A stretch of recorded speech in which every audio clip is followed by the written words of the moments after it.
Welcome to Sci-Fi Bedtime Stories. Don't forget to like and subscribe so you don't miss new stories. Welcome to Sci-Fi Bedtime Stories. Please subscribe to catch our latest tales. Now, settle in, find your comfort, and let the journey begin. The chilling hum of the neural interface pulsed against Jack's skull, a phantom echo of a man's final moments. Lieutenant Morrison, just 24, from the Europa station, bleeding out into the unforgiving void as his comrades retreated.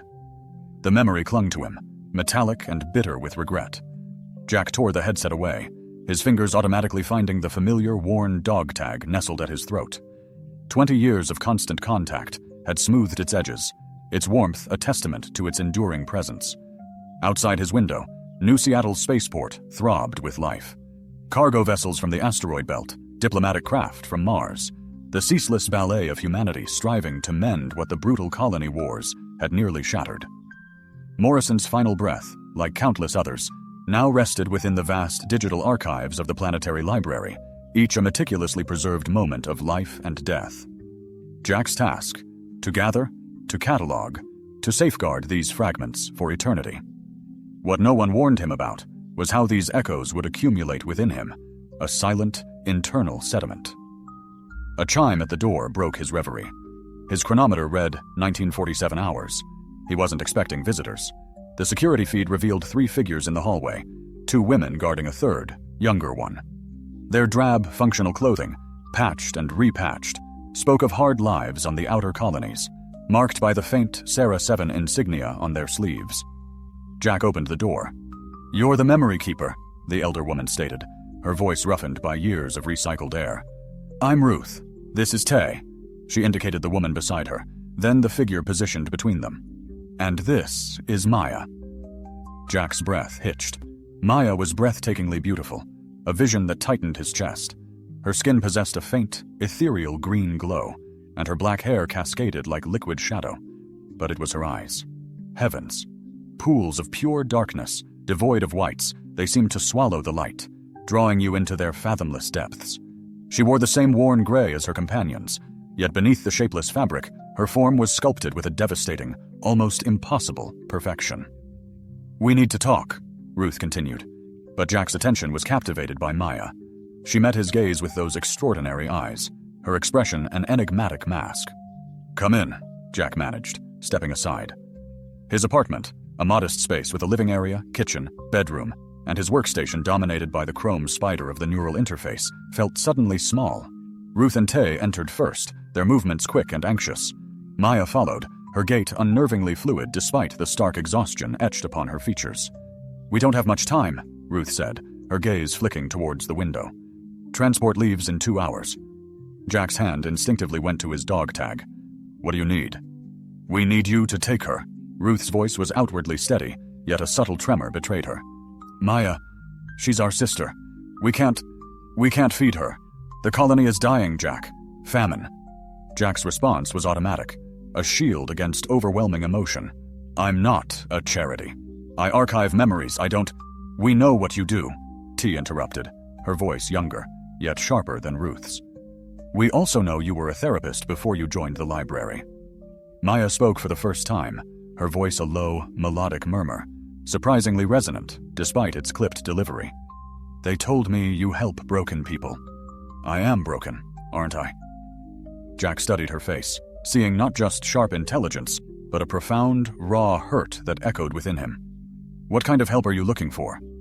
"The kind that keeps me alive," Maya stated simply. "I work, I clean, I cook. I do other things too, if you want. Good other things. Very good." My sister says, "Right." The casual, almost desperate way she offered herself sent a shiver down Jack's spine. "Maya, we have payment," Ruth interjected quickly, pulling a small pouch from her jacket. "Protein rations, vitamin supplements, essential medical supplies, all evidently pilfered from colonial emergency reserves." Jack stared at the pouch, the irony stinging. Food and medicine worth a fortune on Earth, yet here, a desperate trade for survival. "You're paying me to take your sister?" "We're paying you to take care of her," T corrected, her tone firm. "There's a difference." Maya let out a short, humorless laugh. "No difference. Payment is payment. Ownership is ownership. I understand economics, right? It's not ownership, Jack countered, his therapist instincts resurfacing. Human beings cannot be owned. The Unity Accords don't reach Sarah 7. Maya cut him off, her gaze unwavering. Out there, everything has a price, including me. The question is, am I worth what they're offering? She moved closer, her posture deceptively submissive, yet radiating a subtle, almost predatory grace. Jack caught her scent, recycled air and industrial soap, but beneath it, something else, something that made his pulse quicken. What do you think? Maya's voice dropped to a whisper, her dark eyes locking with his. Am I worth a bag of protein bars? Jack's grip tightened on his dog tag. My dog tag, Jack murmured, a familiar weight against his chest. Everyone possesses worth beyond mere therapy jargon, Maya stated dismissively. On Sarah, value equates to survival. I endure, I matter, I perish, I am expendable. A simple calculation, wouldn't you agree? Ruth stepped forward. Jack, please. Our research shows you assisted war veterans, individuals battling trauma. You facilitated their recovery. That was different, Jack replied. They sought my aid willingly.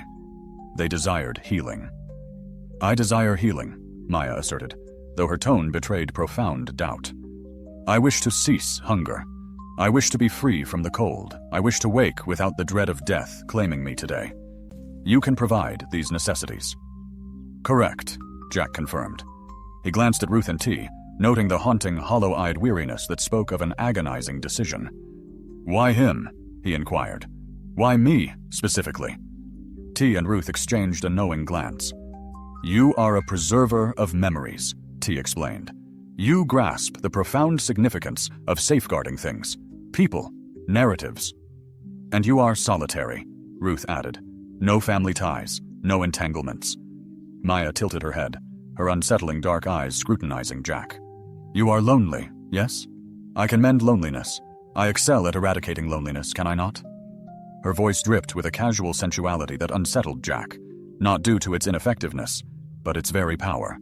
She offered herself as a mere commodity, and a part of him, against his better judgment, responded. This is madness, Jack declared, his voice lacking conviction. Madness is abandoning her on Sarah to perish, Ruth retorted sharply. She is 19, Jack, 19. She has never known a full meal, never felt true warmth, never experienced security. We are offering you an opportunity to alter this reality. Maya drew nearer, close enough for Jack to discern the delicate scales that lent her green skin an ethereal luminescence. I am skilled in the kitchen. I am proficient at maintaining a home. My presence in your bed offers genuine warmth. You will not regret this. I give you my word. Right, Maya? Stop, Jack commanded gently. You don't have to. What? A flash of anger ignited in her eyes. Have to endure. Have to prove your worth. On Sarah, the unproductive are discarded. I am not unproductive. I am highly valuable. Shall I demonstrate my utility? She moved to unfasten her jacket, but Jack caught her wrist. Her skin felt feverishly warm beneath his touch. No, he stated firmly. You need not prove anything. Maya gazed at him, bewilderment clouding her features. Then what is it you truly desire? I wish for you to sit, Jack said, releasing her wrist. I want us to converse like civilized individuals. Civilized, Maya repeated, as if savoring the foreign sound. Is that an Earth term? It is a human word, Jack replied. Please sit. Maya remained standing, while T and Ruth settled onto the couch. They appeared utterly drained, Jack observed. More than drained, they seemed defeated. How much time do we have? Jack inquired. The transport departs in 90 minutes, Ruth stated. We must be aboard. And if I decline? A heavy silence descended. Finally, Maya spoke. Then I perish. Perhaps tomorrow, perhaps next week. But I will die. It's that straightforward, isn't it? Jack's hand instinctively went to his dog tag. His father's words echoed in his mind. Sometimes the choice isn't between right and wrong, son. Sometimes it's between wrong and worse. The contract, Jack said at last. What are the stipulations? Ruth retrieved a worn tablet, its screen cracked but functional. A standard companion agreement, 1 year's duration, encompassing lodging, sustenance, and essential medical care, in exchange for domestic assistance. No, Jack stipulated. No sexual obligations unless mutually agreed upon. But I will agree, Maya stated matter-of-factly. Intimacy is a valuable commodity. I trade it for safety, warmth, nourishment. A fair exchange, correct? Jack's jaw clenched. That is not how it operates here. Here is Earth, Maya countered. There is Sarah. The rules differ. I will learn your customs. I will adapt. I am proficient at adaptation. Right, she added. Not as a question, but as a statement of fact, though Jack detected the underlying pain. Adaptation as a survival imperative. Change or perish. What happens after the year? Jack asked. Renegotiation, Ruth replied. Or she is afforded her freedom. Her decision. Maya let out a bitter laugh. Freedom for what? To go where? My existence has been confined to mining outposts and perpetual hunger. Liberty is a privilege for those with choices. I possess none. Correct. Jack studied her intently. Beneath the veneer of crude sexuality and primal survival instincts, he perceived something more. Intelligence, resilience, and an unyielding will to live that simultaneously impressed and saddened him. I'll do it, he declared. The words surprised even himself. Ruth and T visibly relaxed, but Maya's expression remained unchanged. You will come to regret this, she stated calmly. I am damaged goods, broken. In attempting to mend me, you will fracture yourself as well. This is a warning, is it not? I have been broken before, Jack responded. I endured. Maya's dark eyes searched his face intently. Yes, I perceive the fractures within you. Old wounds, much like my own. Perhaps we will break together. Perhaps embracing the possibility is preferable to facing it alone. Correct? Jack's throat tightened. Perhaps. Ruth and T were already stirring, gathering their meager belongings. The farewell was swift, almost too brief for sisters who might never meet again. Maya accepted their embraces with the same passive resignation she had displayed throughout the ordeal. Thank you, she murmured. Take care of her, Ruth whispered to Jack. I will, he promised, as they departed, leaving him with Maya, a 19-year-old who viewed him with an unnerving mix of hope and suspicion. I sleep in your bed now, Maya stated, breaking the quiet. Or do you have a separate bed for property? Jack corrected her gently. You're not property. Yes, I have a spare room. Maya tilted her head. A spare room is wasted space. I'll sleep on the floor in your room. Safer, right? Jack inquired. Why safer? Maya explained. Then I know where you are, and you know where I am. No surprises. Surprises kill people. Jack confirmed. Correct. His hand found his dog tag. This isn't Sarah. No, Maya agreed. This is Earth, but I am still me, and you are still you. We are what we were made to be, right? Jack realized she spoke the truth. They were both survivors, shaped by trauma and loss. The question remained, could they become more than the remnants of their damage? Are you hungry? Jack asked. Maya's eyes widened slightly. Always hungry, but I only eat what you give me. I don't take without permission, right, Maya? Jack reassured her. You don't need permission to eat. This is your home now. She stared at him for a long moment. Home? She repeated, testing the word. I have not had a home before. Only places where I was allowed to exist. This is a different word, right? It's a different word, Jack confirmed. Maya nodded slowly. Then I will learn this word. I will learn to be a home person instead of an existing person. You will teach me. Correct. I'll try, Jack said. Good, Maya replied. I am a quick learner. I adapt. You will see. Jack looked at this strange, beautiful, damaged girl who had become his responsibility, wondering what he had truly committed himself to. Right, he echoed. Jack woke to the sound of counting. 1, 2, 3, 4, 5. He rolled over, squinting at the chronometer. 5:30 hours. Through the dim light filtering from the main room, he could discern Maya's silhouette on the floor beside his bed. She sat cross-legged, perfectly still, except for her lips moving in silent enumeration. 6, 7, 8, 9, 10. Jack propped himself up on his elbow. Maya, what are you doing? She didn't look at him, her dark eyes fixed on something in her cupped palms. Counting breakfast. Must count before eating. Always count, right? Jack switched on the bedside light. Maya held a single protein bar, one of the emergency rations from her sister's payment. She'd broken it into tiny pieces, each fragment no bigger than a fingernail. 11, 12, 13. Maya, that's not breakfast, Jack said, sitting up. That's a snack, a small one. Is food, she said matter-of-factly. 14, 15, 16. She popped a crumb into her mouth, chewed it slowly, swallowed. 17, 18. Jack's chest tightened. How long have you been awake? Since dark time ended. Always wake when dark time ends. Safer, right? It's called dawn, Jack said gently. And you don't have to wake up before sunrise. You can sleep as long as you want.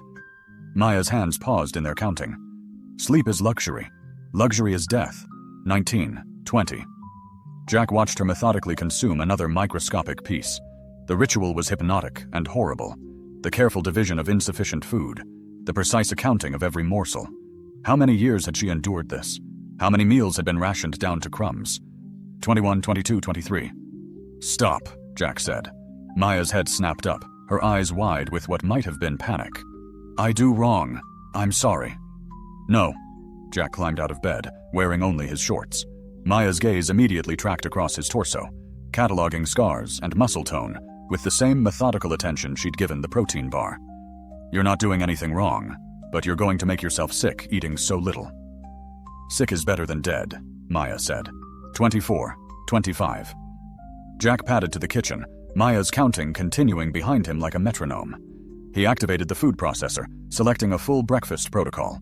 Protein cakes, synthetic fruit, vitamin-enriched juice. The machine hummed to life. 26, 27, 28. The breakfast materialized on the counter, portions generous by Earth standards. Jack carried the tray back to the bedroom where Maya had finished her pitiful meal and was licking her fingers clean. Here, Jack said, setting the tray on the bed. Real breakfast. Maya stared at the food as if it might bite her. This is too much. I cannot eat this much, right? You can eat as much as you want. Want is a dangerous word, Maya said. Want leads to taking. Taking leads to punishment. Better to need only what is given. Jack's hand found his dog tag. Maya, trauma responses aren't permanent. The brain can heal. You understand? These behaviors, the counting, the rationing, they served a purpose on Sarah. But you're safe now. Maya's laugh was sharp and bitter. Safe is a story parents tell children. I am not a child. I know better. Right. Then let me tell you what I know, Jack said, settling cross-legged on the floor beside her. I know that starving yourself won't make you. I know counting food won't make more appear. Healing feels impossible, yet I know it's real. Maya's unsettling dark eyes studied him. You speak like a therapist, she observed, like you understand broken minds. Yes, Jack replied. I used to help people scarred by the world, survivors of things meant to kill them. Now I collect memories, archiving them, so they're never lost. Maya tilted her head. What kind of memories? All kinds. Soldiers, colonists, anyone worth preserving. Do you think my memories are worth it? Her voice held genuine curiosity. Jack hesitated. The neural interface, dormant but ready, could access her mind, reveal the truth, the vulnerability, and predation. But it felt wrong. Every person's memories deserve preservation, he finally said. Silence. I have bad memories, Maya admitted. Very bad. You sure you want to know? Mine have teeth. Her voice dropped to a whisper. They bite. They make people scream. Jack's hand tightened on his dog tag. Maya, what happened to you? But she was already moving, that predatory grace in her every step. I shower, clean, cook. I earn my keep. You don't have to. It's the rule. I follow the rules. I survive. Break them. I die. Simple? She vanished into the bathroom, leaving him with untouched breakfast and growing unease. 3 minutes later, the shower stopped. She re-emerged in the same patched clothes, skin now glowing. You have cleaning supplies? This is your home, not a job. Home is where you work, Maya stated. Work proves value. No work, no value, no home. Jack watched her survey his apartment, establishing protocols for survival. Maya, stop. I did wrong? No. You need to understand. You're here to be a person, to live. She stared, uncomprehending. Exist for what? For your own purpose. Her chest ached. What did you want to be, Maya? Before the hunger. Dreams are luxury. But you had them. Silence then. I wanted stars. Real stars. Not glass. Wind. Not recycled air. Swim in clean water. I wanted beauty, not just usefulness. You are beautiful, he said softly. Her eyes flashed. Beauty is a weapon.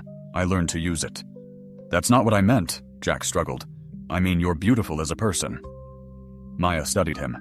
You are a strange man. Here, beautiful means what? It means you have value that has nothing to do with what you can do for others. Maya absorbed this. This is an Earth concept. You are human, she tested. But also Seraran. Which is stronger? That's up to you. I think about this, but first I clean. Jack let her work, recognizing the need for routine, watching for tremors and the way she tracked the windows. Then, the first fragment. Ruth, she whispered. I don't feel good. My skin is hot. Ruth, something is wrong. Jack stepped closer. Maya. What? You were remembering Ruth. Her face went pale beneath her skin. I was working, Maya, wasn't I? Memories can surface unexpectedly. No, Maya insisted. Memories are dangerous. I'm skilled at forgetting. Jack, recognizing trauma responses, knew Maya wasn't merely hurt. She was actively suppressing something recent concerning her sisters. What if, Jack began gently, I could help make those memories less terrifying? Maya's eyes widened. You can do that? I can try, but I'd need direct neural interface access. Maya froze. You'd look inside my head? Only if you wish, and solely to assist, Jack assured her. Maya considered him. The painful memories, they won't harm you. I've encountered difficult memories before, Jack replied. It's part of my work. Maya carefully set down the dishes. If I let you see, you won't turn me away? Never, Jack promised, even if what you reveal is terrible. Maya slowly nodded. Then I'll try. But Jack, she looked at him with her deep, dark eyes. When you see what I am, where I come from, remember I warned you. Jack's hand found his dog tag. I will remember. They walked to his workstation, Maya growing more apprehensive. The neural interface awaited, gleaming. Lie down, Jack instructed. It won't hurt. Maya reclined, her body stiff with apprehension. Jack activated the interface, a familiar hum filling the space. He placed the neural crown on Maya's head. Ready? Jack asked. Maya's hands tightened on the chair arms. Ready. Jack initiated the connection. The first image was crimson, not blood, but the searing red of infection, of fever, of death consuming a community like wildfire. He saw Ruth's anguished face, T's skin marred by strange lesions. He saw Maya, feverish and unconscious, her sisters battling to save her. The truth struck him. Maya wasn't merely a famine refugee. She was a plague survivor, her antibodies making her incredibly valuable. Her sisters hadn't abandoned her. They'd sacrificed everything for her survival. Jack recoiled, his hands trembling. Maya watched him, waiting. The Red Death, Jack whispered. Maya nodded. Now you know I'm not just broken, but dangerous, right? Jack's mind raced. If Maya carried immunity to the Red Death, she was worth more than all the protein bars. She was worth killing for. Maya, he asked carefully, do your sisters know you're immune? They know I survived when others perished. They know I'm special. They know people will hunt me if they discover it. Maya's voice was steady, but Jack detected a tremor. This is why they brought me to the Memory Keeper, the man who holds secrets. Right, Jack echoed, his hand finding his dog tag for reassurance. Outside, New Seattle buzzed with activity, but Jack felt vulnerable. Maya was no longer just his responsibility. She was his secret. Marcus Falter arrived 3 days later, at 8:15 hours. Jack recognized his old friend's distinctive footsteps. Marcus entered without preamble. Jack, we need to talk. Maya emerged from the kitchen, a rag in her hand, nervously polishing the same counter. Marcus stopped, astonished. Christ, he breathed. She's beautiful. She's right here, Maya said dryly. And she has ears and opinions about men who discuss her like furniture, right? Marcus blinked. Sorry. It's fine, Maya replied, flicking the rag. Men are always surprised. I'm used to it. Why are you here? Maya, Jack's friend, she explained. Your body language says soldier, but your greeting is friendly. You bring bad news, but hesitate to share it. meaning you care about Jack as a person. Therefore, friend, right?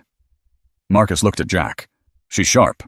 Sharper than you think, Jack said, his hand finding his dog tag. What's the bad news, Marcus? Marcus glanced at Maya, then back at Jack. Can we speak privately? No, Maya interjected before Jack could. I'm not a child. I don't hide from adult conversations. If the danger concerns me, I need to hear it. Right. Marcus hesitated, then nodded slowly. Genesis Pharma is asking about refugees from Sarah 7. Girls like you. He looked at Maya, his gaze intense. They're hunting you. Maya stopped cleaning. How do you know this? Marcus replied, I work for the Unity Council. We monitor corporate activity, especially human trafficking. And you think I'm a trafficked person? I think you're a refugee who's about to become a corporate asset if we don't act. Maya's movements were deliberate as she set down her rag. What does Genesis Pharma want with me? Marcus looked at Jack, who nodded grimly. Your blood, Jack said. Your immunity to the Red Death. They want to study it, weaponize it, cure it. Who knows? Marcus added. Maya calmly absorbed the news. And if I refuse? They'll take it anyway, Marcus said bluntly. Genesis doesn't ask. They acquire. Assets? Her voice flat with the property words. Jack stepped closer. Maya, you are not property. Tell that to Genesis, Marcus interrupted. They've filed acquisition papers, claiming you're a biological hazard. Maya gave a humorless laugh. Contained like a virus, like a dangerous thing locked away. Which is why you need to disappear, tonight. Jack clenched his jaw. I'm not running. You're not running from thugs, you're running from red hunters, Marcus said. Genesis hired them 2 days ago. Jack paled. Red hunters, elite corporate assassins. How long do we have? Jack asked. Maybe 12 hours, maybe less. Maya moved to the window, her eyes scanning the street. Surveillance drones, unmarked vehicles. They are here, correct? Jack joined her. The surveillance was subtle, but undeniable. Faster than expected, Marcus muttered. What do we do? Jack asked. We run, Marcus said. I have a safe house. No, Maya said sharply. Running is for prey. I'm not prey. Something shifted in her expression, a newfound hardness. These are professionals. So am I, Maya said quietly. I survived Sarah by being dangerous, by being more dangerous than those that wanted to hurt me. It is the same. She declared with conviction. I choose which I am. Marcus shook his head. This is insane. Genesis Pharma has resources, weapons. They may have my blood, Maya interrupted, but they don't have me. She turned to Jack. Show me Dr. Memories, Genesis memories. Show me what they did to my home. Jack hesitated. Some of those memories are disturbing. I am a disturbed person, Maya replied. Jack accessed the files. Dr. Adelina Kim, Colonial Medical Officer, Sarah 7. The memories flooded the interface. Kim, receiving vials from Genesis, casually discussing infection and mortality. Her horror as she realized they'd tricked her, releasing a bioweapon. They said it was a vaccine, Kim's voice echoed. Never mentioned the secondary viral load, the mutations. Maya's fists clenched as she experienced Kim's memories. Children dying, medical facilities collapsing. I tried to stop it, Kim's voice continued, but the Genesis samples were incomplete. They wanted the plague to spread. Maya ripped herself from the connection. Her skin, pale beneath its vibrant green hue, bore silent witness. They murdered my family, my mother, for profit. Right, Jack muttered grimly. Maya's controlled fury crackled in the air. Then I will repay them in kind. No therapy words, Jack, Maya snarled, cutting him off. No soothing platitudes. They weaponized me. Now I wield that weapon, right? Before Jack could reply, Maya stormed toward the bathroom. Shower. Then we plan. Then we kill. Marcus watched her go, his gaze troubled. She's unstable, he whispered. She's grieving, and she's right, Jack replied.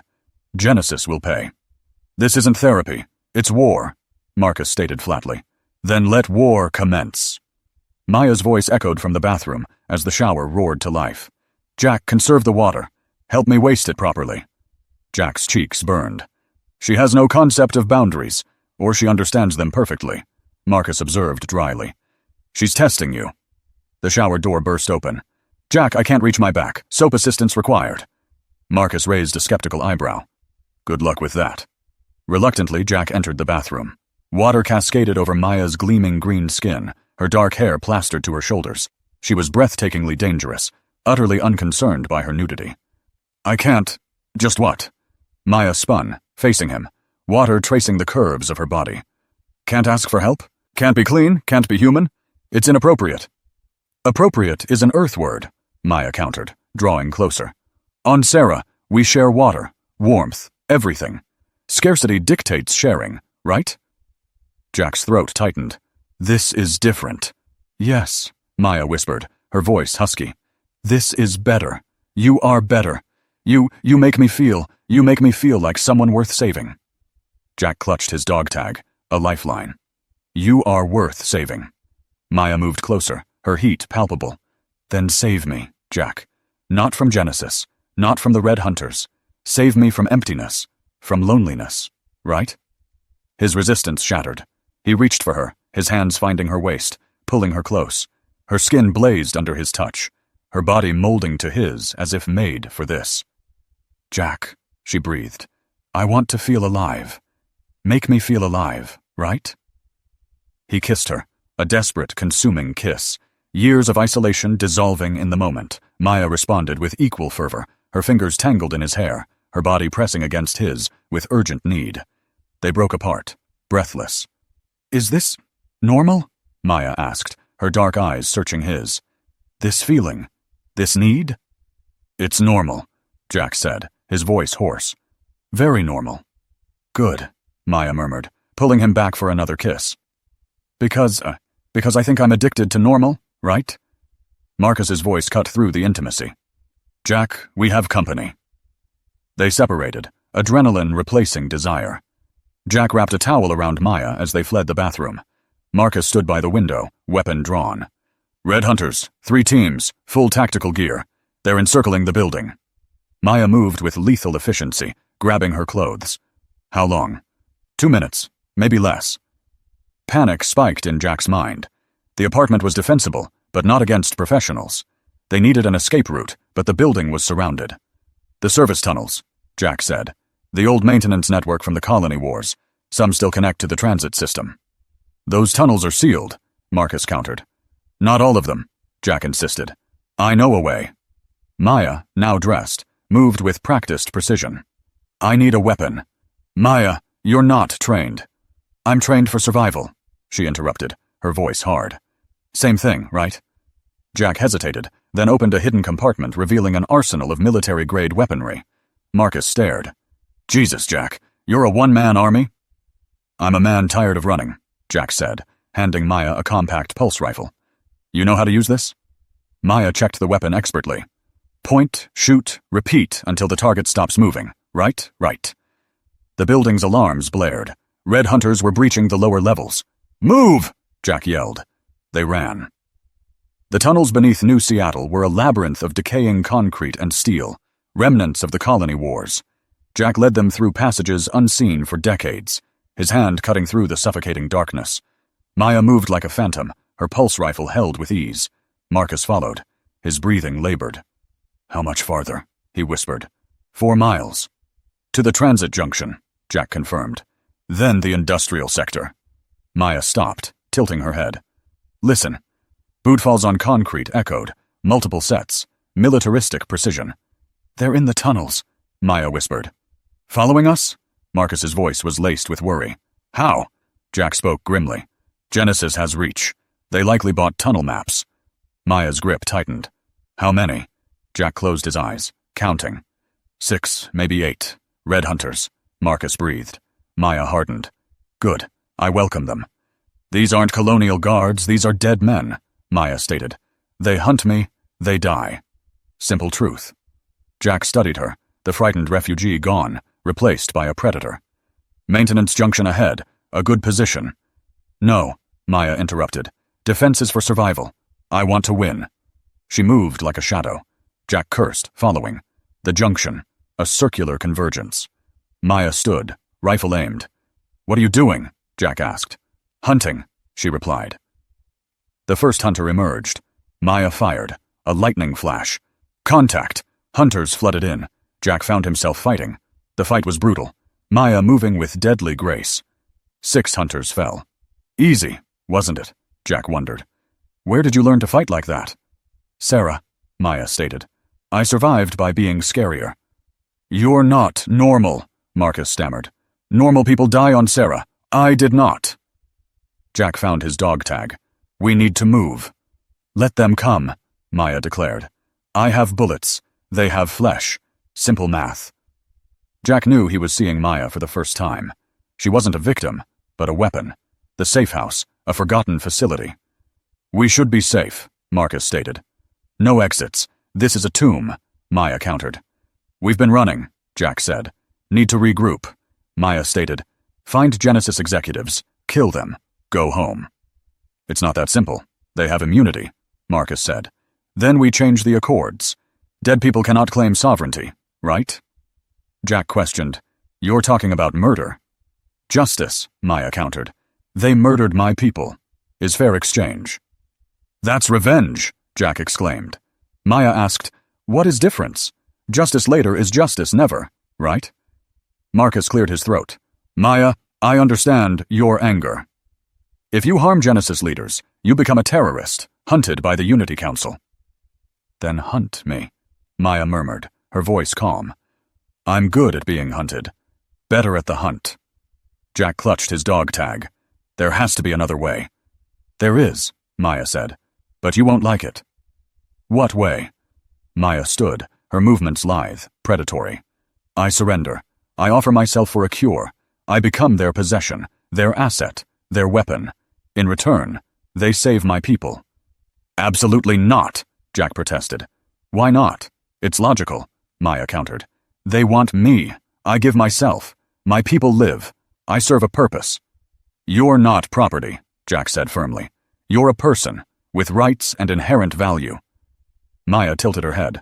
Earth concepts. Pretty words don't save the dying. Action saves people, right? No, Maya's voice hardened.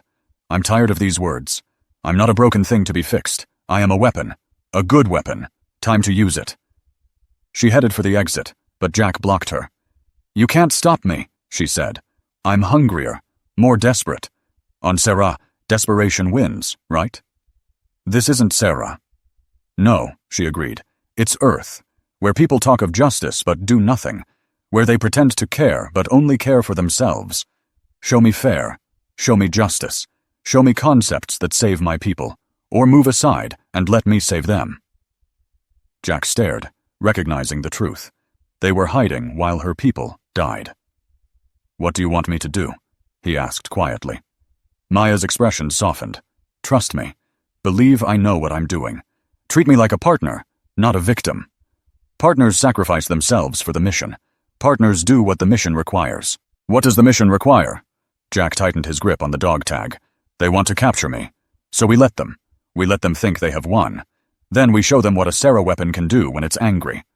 That's insane. A trap? They would be walking into me, she said.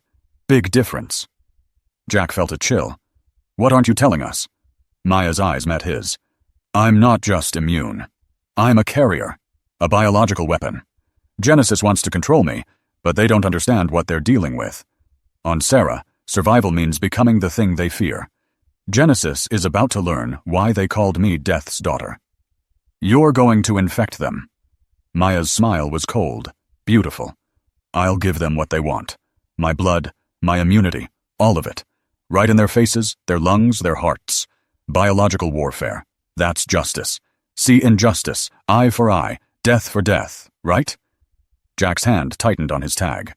If you do this, there's no return. You'll be a terrorist. I'll be free, and my people will live. Good trade, right? She turned to leave, and Jack didn't stop her. He was beginning to understand. Maya wasn't the victim. She was Genesis's reckoning. I'm coming with you, he said. Why? Because, Jack said, his voice raw, I think I'm falling in love with you, and I'm not letting you face this alone. Maya's predatory mask slipped. Love is a luxury, Jack. Can you afford it? I can't afford not to, Jack said. Maya nodded slowly. Then we go together. We finish this together. We save my people together. Right. Right, Jack said. Outside, New Seattle hummed with life. Jack felt a chilling premonition, like standing on the precipice of an impending conflict, with Maya poised to be its ultimate resolution. The memory archive pulsed to life in his grasp, its intricate neural interface crown catching the dim, stark illumination of the safe house. Maya observed him, her unnervingly dark eyes fixed on his movements, her expression an impenetrable enigma. "Are you certain about this?" Jack inquired, his fingers deftly navigating the control panel. "These memories predate your existence. They may be incomplete." "I must know," Maya stated, her voice resonating with quiet urgency. "I need to understand why my sisters brought me to you specifically. Why they knew precisely where to find a memory keeper, correct?" Jack's hand instinctively found the cool metal of his dog tag. "Maya," he began, his tone laced with caution. "Sometimes the past is best left undisturbed." "The past is never truly buried," Maya replied softly. "It resides within our blood, our very bones, in the rhythm of our breath. Show me what you possess, please." Jack initiated the search parameters, a subtle tremor betraying his hand. The archive held a vast repository of human experience, millennia compressed into digital amber. Yet his focus was singular, drawn to a memory that had haunted him for a decade. "Subject, Lena Vasquez, age 29, Jack read aloud from the display. Sarah 7, colonial resident, archived March 15, 2079. Status, deceased. Maya froze, her stillness profound. Lena Vasquez was my mother's name. "I know," Jack confirmed quietly. "She found me when you were 9 years old. She was fading." "Maya," Jack continued, recounting the devastating first outbreak of the Red Death. "She desperately wanted to preserve her memories before she left me." Maya completed the sentence, her voice a fragile whisper. "Show me." Jack paused, then initiated the memory sequence. The neural crown descended, gently enveloping Maya's head, its sensors seamlessly adapting to her unique biological makeup. A soft chime signaled the established connection. Maya's body stiffened as the memory surged into her consciousness. She was now perceiving through her mother's eyes, feeling Lena's thoughts as if they were her own. The colonial medical bay appeared, starkly white and sterile. Dr. Kim, her face etched with grim concern, examined the readouts.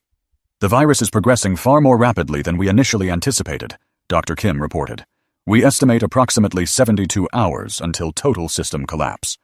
Maya's hands, Lena's hands, trembled as she touched the neural interface crown. "Will this impair the memory transfer?" "Not the transfer itself," Jack assured her, "but accessing these memories later could prove challenging for whoever experiences them." Lena nodded, a profound sorrow tightening her throat. "There is a memory keeper on Earth, Jack Tanner. He worked with individuals suffering from military trauma. If anything befalls me, if my daughters ever require aid, he is the one who can provide them with what they need." "And what do they need?" Jack asked. "They need to know they were loved." Lena's voice was soft, broken. "They need to understand this burden was not theirs to carry. They need to comprehend that sacrifice is merely another facet of love." The scene transitioned, becoming intensely personal. Lena was now alone, speaking directly to the recording interface. "My precious Maya," Lena's voice was a tender, fractured caress. "If you are watching this, if you have found your way to the memory keeper, then my intuition was correct. You have endured. You are extraordinary, my darling girl. Not because you possess immunity to this affliction. Not because you are inherently stronger than others. You are special because you understand how to love, even when it brings pain. Even when loving someone means releasing them." Tears streamed down Lena's face, and through the neural link, down Maya's face. "I understand what is imminent. I know what this sickness will do to me. But I also know what it cannot touch. It will not diminish your spirit. It will not alter the way you laugh when you believe no one is listening. It will not prevent you from demonstrating courage when courage is your only remaining option." The memory flickered, becoming disjointed as Lena's condition deteriorated. "Ruth and Sarah," Lena's voice strained.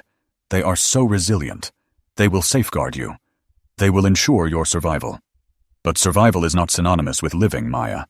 Do not merely survive, live, love. Become the person I know you are capable of being." Lena's hand reached towards the recording interface, her fingers shaking. Do not harbor animosity towards them, Maya. Do not resent those who have inflicted this upon us. Hate is merely love with nowhere to go. And you possess an abundance of love to bestow. Do not squander it on bitterness. Channel it into constructing something better. Use it to protect others. Become the instrument of healing, not the instrument of destruction. The memory began to fade, yet Lena's voice remained remarkably clear. I love you, my sweet child. My love for you is so profound that it compels me to release you. My love for you is so powerful that I am willing to die so that you may live. Never forget that. When the world grows dim, when your choices become arduous, remember that you are loved. You are treasured. You are worthy of being saved. The memory concluded. Maya snatched the neural crown from her head, her face glistening with tears. She was weeping, truly weeping, for the first time since Jack had known her. The sound was raw, primal, the unadulterated grief of a child, finally permitted to mourn. She knew, Maya whispered, her voice trembling. She anticipated my coming to you. She orchestrated it. Every aspect. Your sisters did not abandon you, Jack said, his voice gentle. They were acting on your mother's directives. They were striving to protect you. They called me a weapon, Maya whispered, tears blurring her vision. But they wanted me to be one that heals. How can I mend with death coursing through my veins? How can I save lives by taking them? Jack gently drew her close, her small frame trembling against his chest. You don't have to bear this burden alone anymore, Maya. You're not defined by the circumstances that forged you into a weapon. You possess the power to choose who you become. Maya clung to him, decades of suppressed anguish racking her body. I yearn to be good, Jack. I long to embody the person my mother always knew I could be, but I'm lost. My sole existence has been survival, combat, and the grim finality of taking life. Then we will discover that path together, Jack vowed, his voice thick with raw emotion. We'll transform survival into something greater. We'll turn fighting into protection, and killing into the art of healing. Maya pulled back, her dark eyes searching his face intently. Do you truly believe that? That I can be more than just a weapon? I believe you already are, Jack declared, his gaze unwavering. You proved that the moment you chose to trust me, the moment you allowed yourself to love me. A fragile, genuine smile touched Maya's lips. Love feels like an extravagance now, Jack. But perhaps, just perhaps, some extravagances are worth fighting for, wouldn't you say? Absolutely, Jack affirmed, pressing a tender kiss to her forehead. Some luxuries are worth every single thing. As dawn broke, the Genesis Pharma extraction team arrived, their menacing black tactical vehicle encircling the safe house with chilling military precision. Jack observed through the facility's sole surveillance monitor as heavily armed figures rapidly secured positions around the building.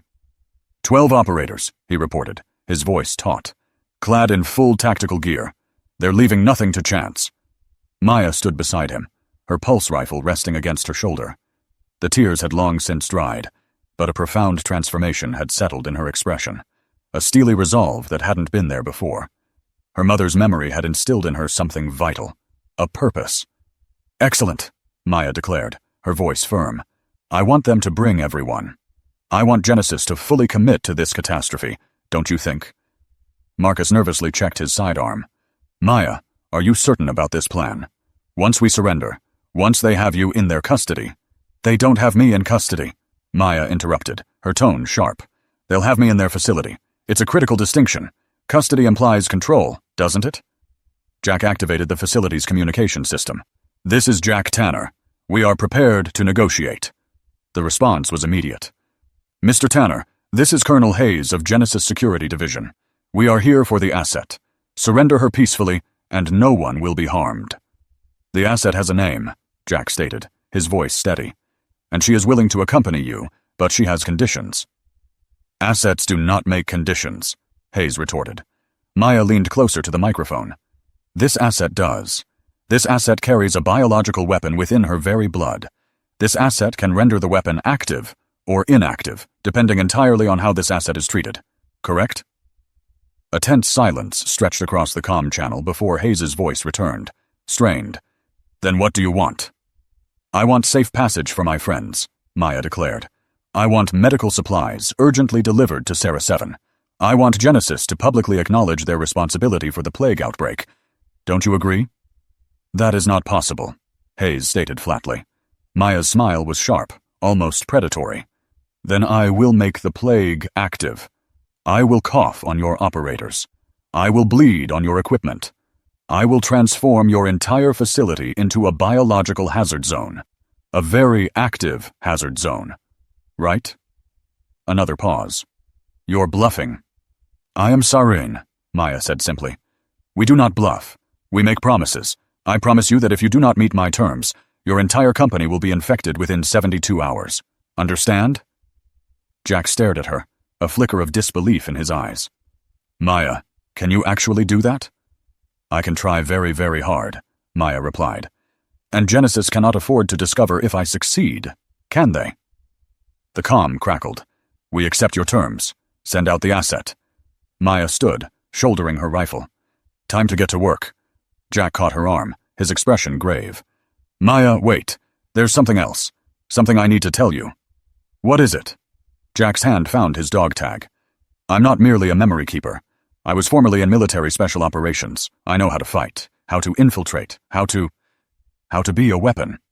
Maya finished, her gaze locking with his. Like me, right? Like you. Maya's expression softened, a hint of wonder in her eyes. Then we are both weapons who have learned to become people. That's a potent combination. Right? Right, Jack confirmed. And then he kissed her. A kiss that was both hard and desperate. When this is over, when Genesis is brought down, when my people are finally safe, I want to learn about so many earthly concepts. I want to understand love that isn't a mere luxury, healing that isn't perceived as weakness, and how to simply be a person, not just a weapon. Right? Right, Jack echoed. I will teach you everything I know. Maya smiled, her dark eyes shining with unshed tears. And I will teach you Sarin concepts, like how to be dangerous for justifiable reasons, how to fight fiercely for those you love, and how to transform weapons into instruments of creation, not destruction. Right? Right, Jack affirmed. Maya moved toward the exit, then paused, turning back to him. Jack, if I don't come back... You're coming back, Jack stated firmly. That's not up for negotiation. But if I don't, Maya continued, her voice barely a whisper, you are. Because I'm not letting you face this alone, Jack declared, his resolve unwavering. I'm coming with you. Maya's eyes widened in alarm. Jack, no, it's far too dangerous. If they capture you, then they capture us both. My partners never forget. Partners never abandon one another. Maya simply gazed at him, a long assessing moment, before a slow nod. Partners indeed, she echoed. Together they advanced towards the threshold, towards Genesis, towards an inevitable clash that would seal not only their own destinies, but the fate of everyone Maya held dear. Outside, the imposing silhouettes of tactical vehicles stood sentinel. Within Jack's mind, a future unfurled, a world where technology learned to mend, where those who endured discovered how to truly live, and where love, no longer a mere indulgence, became an absolute necessity. It promised to be a magnificent conflict. The Genesis fleet, an array of formidable vehicles, carved a path through New Seattle's early morning traffic, akin to apex predators moving through a defenseless flock. Jack, his wrists bound by restraints, occupied the lead transport, Maya a silent presence beside him, both playing their assigned parts with flawless execution. It was Maya's insistence on the cuffs, a calculated move to maintain the facade, yet Jack sensed the tightly coiled tension radiating from her shoulders. Remarkably comfortable quarters, Maya remarked with a touch of dry sarcasm, testing the secure grip of her zip ties. Genesis certainly knows how to host its guests, wouldn't you agree? Colonel Hayes, a hardened veteran whose eyes held a chilling emptiness, ignored her attempt at levity. The asset will remain contained and silent until facility arrival. Asset has a name, Mia corrected gently. And this asset has quite a few opinions about being reduced to a mere designation. Shall I share them? Hayes remained impassive. Too bad then, Maya continued, shrugging dismissively. I'll share them anyway. Opinion 1, your cologne smells disconcertingly like decaying fish. Opinion 2, your tactical equipment looks about 5 years behind current standards. Opinion 3, you're about to make a profoundly consequential error. Hayes finally turned his gaze towards her. What sort of error? Maya's smile was sharp, almost feral. You believe you're tracking a dangerous creature, she purred, but the dangerous creature is tracking you right back. Jack observed their exchange, his thoughts a whirlwind of strategy. The Genesis complex lay just 15 minutes distant, a repurposed research hub nestled within the industrial sector. He had committed its schematics to memory during their brief, intense planning session, yet the reality of breaching a clandestine corporate stronghold differed vastly from studying mere blueprints. The asset will undergo immediate blood extraction upon reaching the facility, Hayes stated, his tone devoid of emotion. Full genetic sequencing, viral mapping, antibody synthesis. How much blood, precisely? Maya inquired casually. As much as deemed necessary. And if all of it is deemed necessary? Hayes's expression remained unreadable. Genesis has allocated substantial resources to your acquisition. We fully intend to realize the maximum possible return on that investment. Maya's gaze briefly met Jack's. See? Just as I warned you, Jack. They view me as mere property. And property, as we know, can be damaged, can't it? Jack felt a flicker of unease.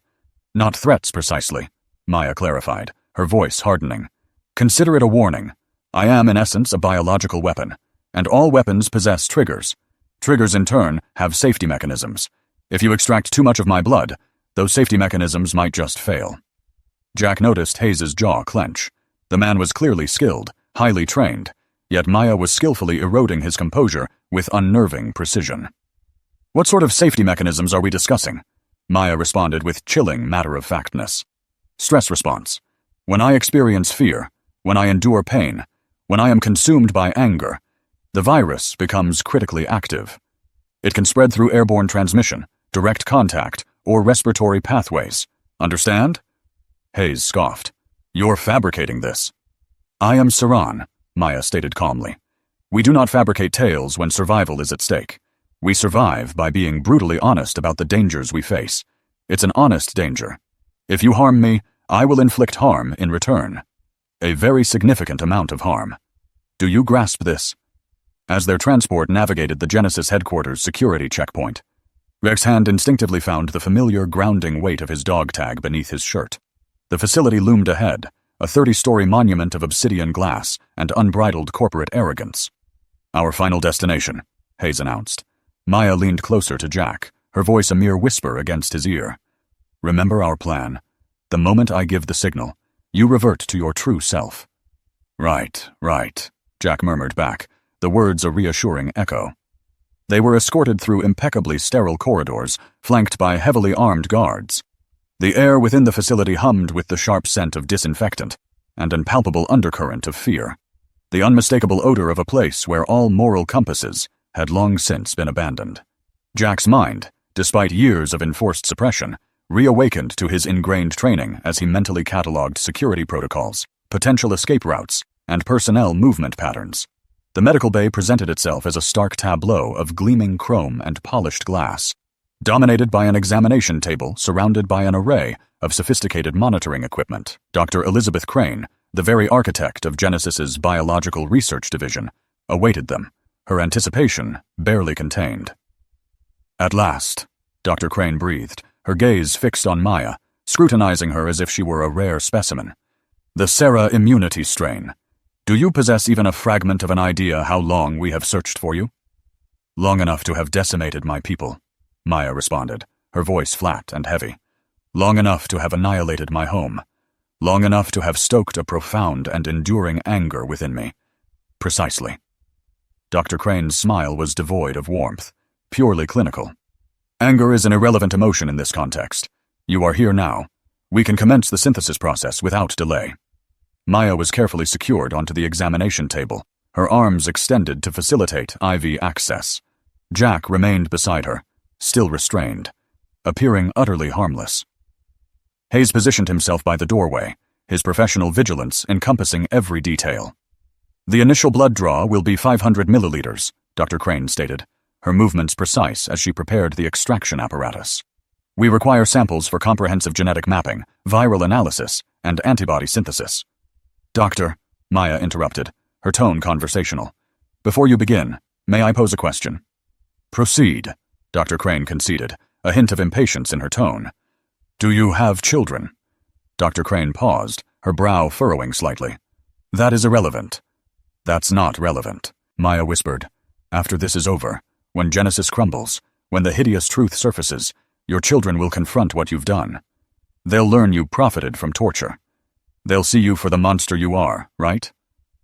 I'm fighting to save lives. You're extinguishing them, Maya countered, starting with mine. But I am intrigued.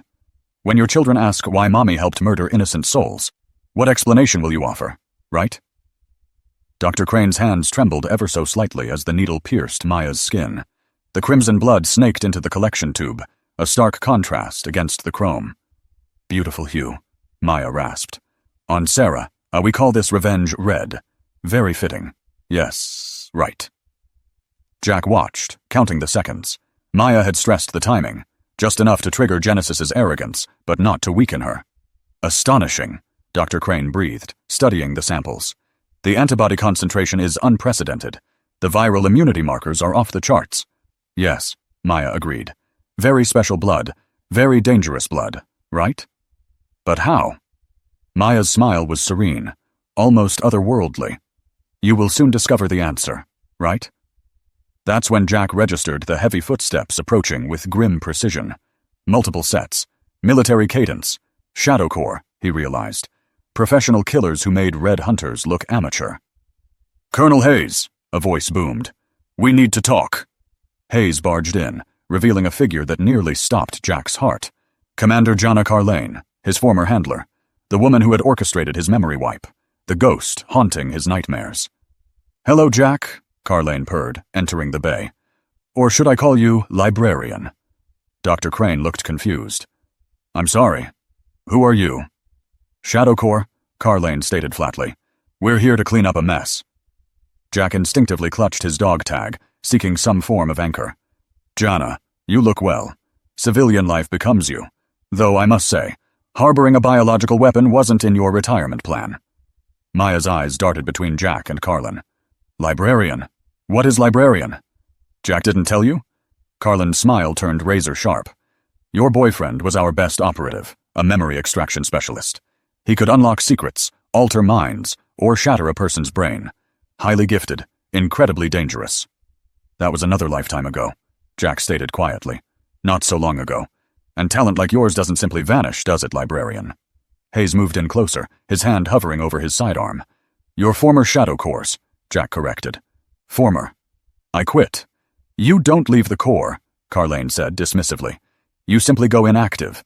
And Jack here went very inactive after refusing a direct order. A soft heart, you see. Always his weakness. He refused to wipe the memory of an entire rebel colony. Maya listened intently, her expression unreadable. Jack is true assassin. I was a soldier, Jack corrected. I followed orders, until the orders became monstrous. And now, Carlin inquired, what are you now? Jack looked at Maya, strapped to the table, her blood flowing into Genesis. He looked at Dr. Crane, driven by her monstrous research. He looked at Hayes and his mercenaries, treating people like cargo. Now, Jack declared, his voice steely, I'm someone who's sick of watching evil people hurt good people. The zip tie snapped as Jack flexed his wrists, a forgotten trick. His elbow smashed into Hayes' throat before he could react. Jack spun, grabbing a surgical tray and hurling it at a guard. Librarian, Carlane cooed approvingly. There you are. Jack became liquid violence. Decades of suppressed training erupted in a symphony of brutality. A scalpel transformed into a throwing knife. A medical cart became a battering ram. An IV stand, a quarterstaff. Maya watched, her eyes gleaming. Wow, to the groin. Ouch, that's in the eye. What is that move called? I want to learn. Krav Maga throat strike, Jack grunted, dropping another guard. Very effective. Teach me later. Now finish them. Carlane drew her weapon, but Jack was faster. He grabbed Dr. Crane, using her as a human shield while freeing Maya. Jack, Carlane warned calmly. You're outnumbered. Stand down. No, Jack snarled, his arm tightening around Dr. Crane's throat. I'm exactly where I need to be. Maya freed herself, moving with surprising agility. Jack, we need to leave. More guards coming, right, Maya? The sample's already handled, Maya confirmed, smashing the collection tubes. No samples, no research, no weapon, right? Jack retreated, Dr. Crane in his grip. Jana, it's over. Genesis is finished. Genesis is a symptom, Carlane countered.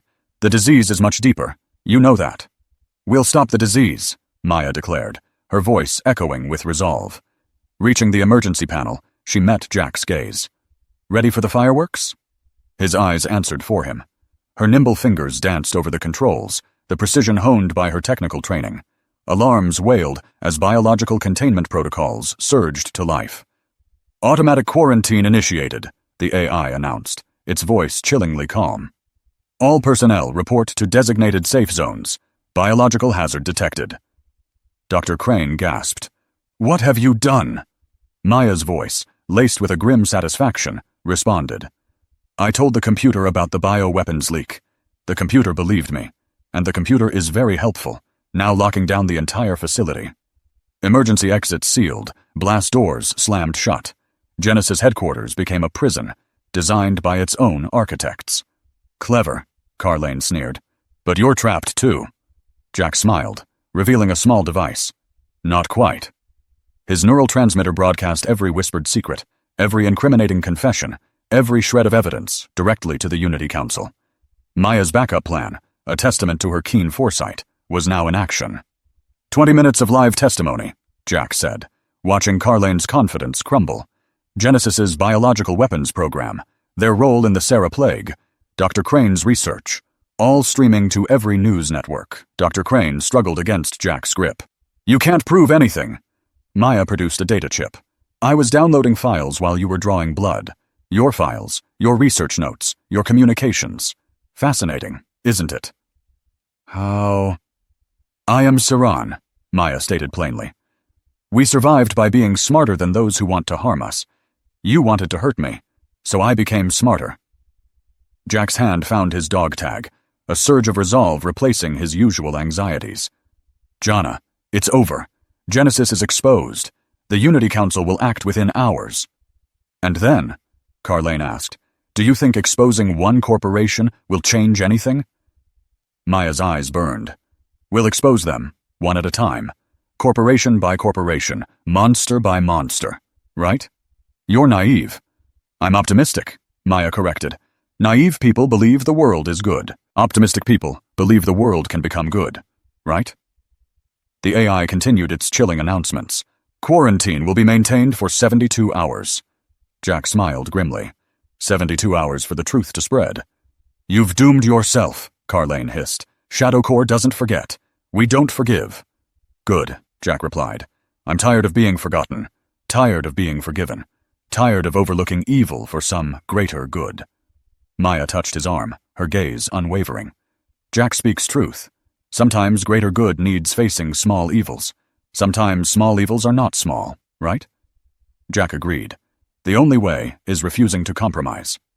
Dr. Crane slumped. They'll kill us all. Maya's gaze was resolute. Then we change the system. We burn it down. We build a new, better one, right? With what? You are just two. Maya's smile flashed. Two who know the truth. Two who aren't afraid. Two who have nothing left to lose and everything to fight for. Jack felt a shift within him. She's right. We only need to prove defeat is possible. Carlin's communicator crackled. Commander Carlin, the Unity Council forces are surrounding the facility. Stand down. There is no right side, Carlane said.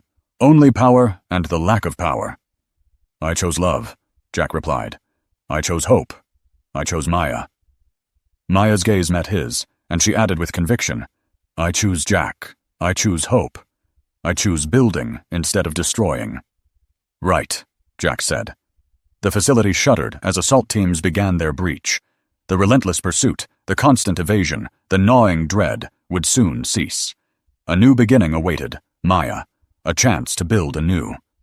Jack's voice, tinged with a hopeful weariness, asked, Once this is done, once Genesis crumbles and the truth is unveiled, what do you envision for yourself?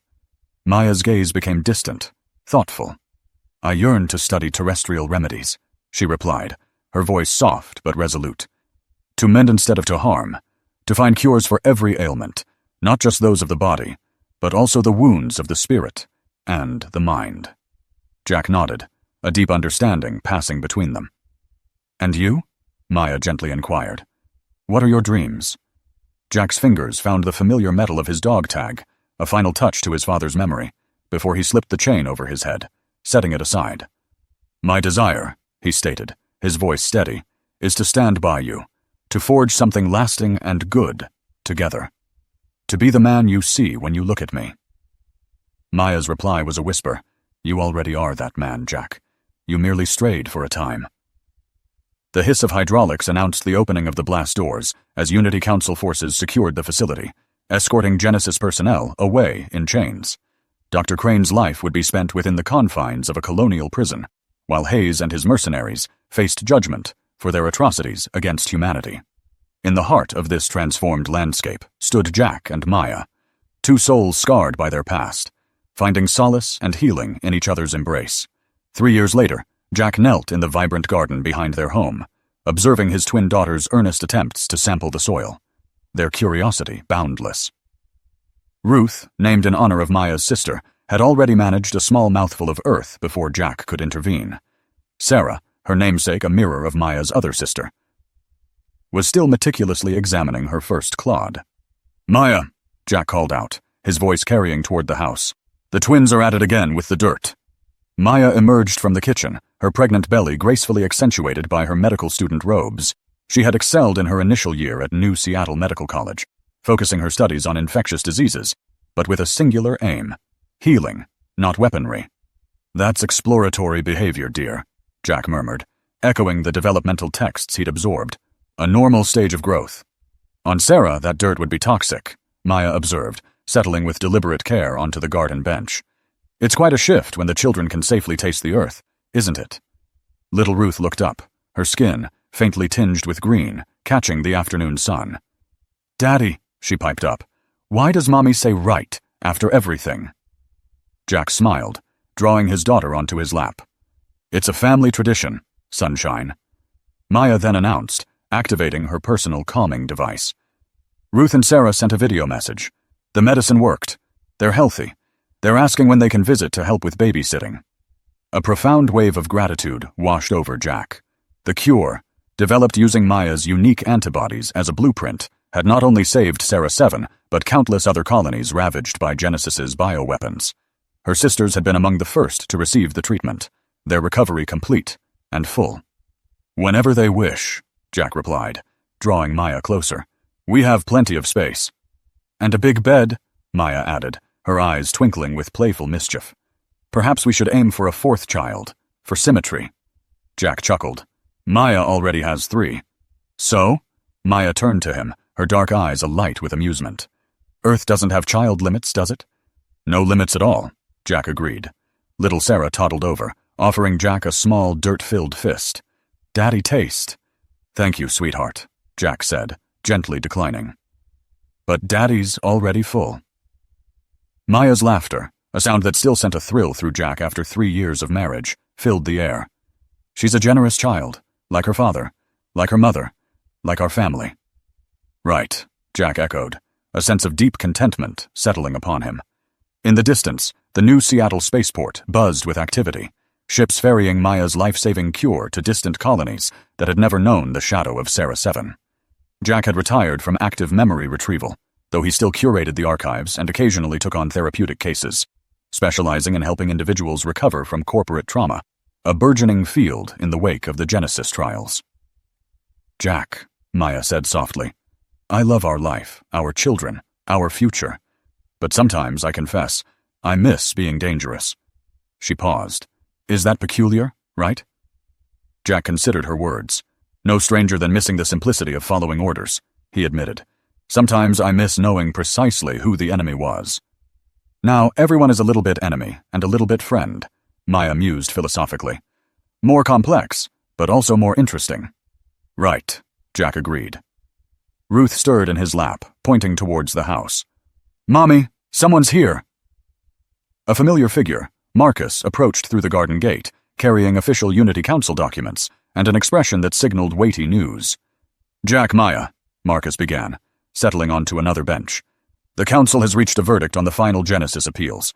Maya, they've mandated complete corporate dissolution. All assets are to be forfeited to colonial relief efforts. All executives are facing life sentences, and all research data will be released to the public domain. Maya's smile was sharp, triumphant. Good. Justice may be slow, but it arrives.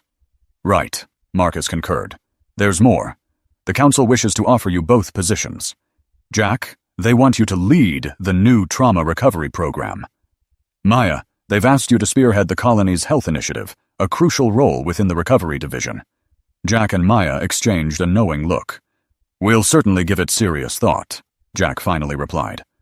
What is there to deliberate? Marcus pressed, his voice filled with an earnest plea. You'd be mending lives on a cosmic scale. We're already nurturing lives, Maya countered softly, her gaze sweeping lovingly toward their children. We cultivate small futures, nurture them, hoping they blossom into something grand, don't we? Little Ruth, utterly captivated, had discovered a delicate butterfly and was earnestly attempting to share her earth samples with it. Sarah, ever the supportive sister, provided a running commentary, her pronouncements sounding remarkably like profound scientific analysis. They're destined to reshape the world, Jack murmured, his heart swelling with awe as he watched his daughters. They already are, Maya confirmed, her voice a gentle affirmation. Each day, they imbue the world with a little more goodness, a touch more tenderness, a glimmer of brighter hope. Right, right. As the sun dipped below the horizon, painting New Seattle in breathtaking hues of fiery orange and soft gold, Jack found himself reflecting on the extraordinary, winding path that had led them to this moment. From the shadowy depths of memory archives and the brutal chaos of corporate warfare to the profound serenity of domestic bliss. It was a life far removed from his initial plans, yet undeniably the one he had actively chosen. And choice, he now understood with absolute clarity, was the true architect of everything. Maya, he began, his voice thick with emotion. Yes, I love you. Not for your capabilities, not for your beauty, not because you rescued me or I rescued you. I love you simply because you are you, because you consistently chose kindness when you possessed the power to embrace darkness, because you transformed mere survival into an abundant, radiant joy. Maya's eyes, brimming with unshed tears, reflected his own deep affection. And I love you because you chose to remain profoundly human when you could have been forged into a weapon, because you converted service into transformative healing, because you instilled within me the unwavering belief that even shattered things can be made exquisitely beautiful. Right, right, Jack whispered, pressing a tender kiss to her forehead. Little Ruth, momentarily abandoning her entomological research, looked up with wide, curious eyes. Daddy, what does right mean? Jack considered her question with thoughtful solemnity. It means your mother is asking if I agree with her, and I always agree because she possesses an uncanny wisdom. Why is she so unfailingly wise? Because, Jack explained, gently lifting both his daughters onto his lap while Maya nestled against his shoulder. Your mother is the most brilliant, courageous, and magnificent soul in the entirety of existence. And when your love for someone burns that brightly, aligning your thoughts with theirs becomes the easiest, most natural thing in the world. Maya chuckled softly. I may not always be correct, but I am always certain. That's a different concept, isn't it?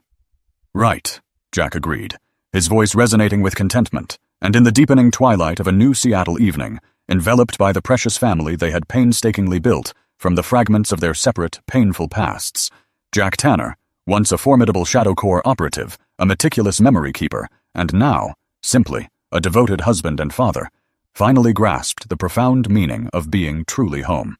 The end.